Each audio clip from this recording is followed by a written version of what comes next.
Ma'am, ito lang pong fuel subsidy na pinag-uusapan ngayon. Ano pong pinakahuling balita, ma'am, tungkol po dito?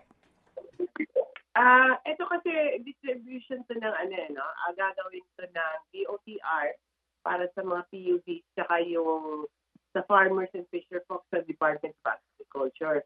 So, inaayos lang yata nila yung mga listahan. Ayoko lang unahan na Ted, kasi ano, call nila yan kung kailan nila announce or kung magkano at kung sino yung makakatanggap.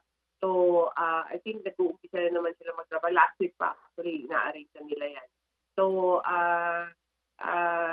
I think anytime soon naman mag-a-announce na sila. So, hintayin na lang natin yung subsidy kung ano.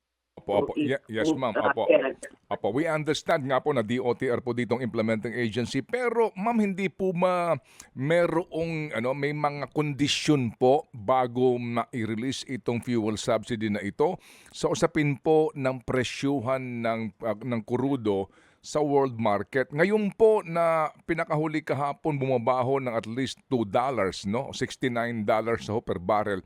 Ano ba sa inyong pagtansya? I mean, to be more practical about this issue, talaga bang maipatutupad ito? Meron ba talagang release ng pondo kaya dito? Hindi pa naman sigurado kung ano yung trend ngayon, eh. Pangalawang araw pa lang tayo, no? At di mo alam kung ano yung behavior ng mga involved sa conflict sa Middle East. Pwede siyang bumabala or pwede din siyang umakyat ulit.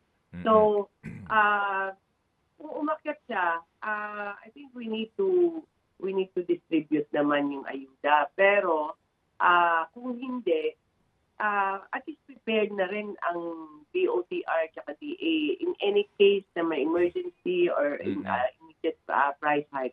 Basta yung logistics natin nandiyan na kung paano babayaran, magkano yung bayad, sino magtatanggap. So, I think it's a good exercise kahit tuloy man or hindi.